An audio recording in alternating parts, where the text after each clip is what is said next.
আমাদের মিছিলের কাজ শুরু করে মিছিল চলাকালীন তাদের বিজেপির 12:30টার আগে শেষ হওয়ার কথা ছিল। আমরা 12:30টায় আমরা এখান থেকে শুরু করি, বাংলা স্কুলে মোড়ে গেলে তাদের সাথে মুখোমুখি হয়। মুখোমুখির এক পর্যায়ে আমাদের নেতৃবৃন্দ বলেছে, তোমরা একটু দাঁড়াও, আমরা ব্যাক করি, তারপর তোমরা যেও।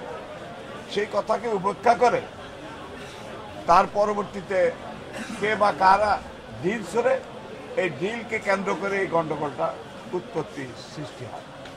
তার পরবর্তীতে আমি জেলা বিজেপি অফিসের কার্যালয়ের সামনে গিয়ে দেখি যে আমাদের লোকজন এবং আরও কিছু লোকজন আছে বহিরাগত, এটাকে বিএনপিকে হেয় প্রতিপন্ন করার জন্য তারা লিপ্ত ছিল। তখন আমি সহ আমাদের সিনিয়র নেতৃবৃন্দদের একসাথে একযোগে ওখান থেকে সকলকে তাড়িয়ে, সেটা আপনারা দেখেছেন কিভাবে আমরা আমাদের দলীয় লোকজনকে আমরা মাঠে মিশে নিয়ে এসেছি। টানা তৃতীয়বার অর্জন করেছে দেশের সেরা সুপার ব্র্যান্ড স্বীকৃতি বসুন্ধরা টিস্যু। তো বিএনপির প্রোগ্রামরা তারা ডিসি অফিসের দিকে না গিয়ে তারা জোর করে আমাদের করে তারা নতুন বাজারের দিকে রওনা করছে। নতুন বাজারে আসার পরেই তখন দুই পক্ষ উত্তেজনা সৃষ্টি হয় এবং প্রেস ক্লাবের সামনাসামনি যখনই চলে আসে তখন বিজেপির যারা ছিলেন পার্টি অফিসের সামনে তারা পৌরসভার দিকে আগায় যায়। দুই পার্টি যখন একদিন আরেকদিনের দিকে ধাওয়া হয় তখন কিছুটা ইটপাটকেল ছোড়াছড়ি শুরু হয়।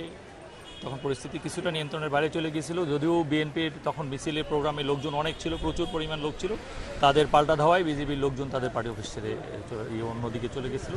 তো এখন পরিস্থিতি আমাদের নিয়ন্ত্রণে আছে। এটা আসলে রাজনৈতিক অসহিষ্ণুতার পরিচয়, তাদের ধৈর্যের পরিচয় দেওয়া উচিত ছিল। এরকম অপ্রীতিকর ঘটনা, উদ্দেশ্য প্রণোদিত এই ধরনের ঘটনা ঘটানো উচিত হয় না আমার কাছে মনে হচ্ছিল।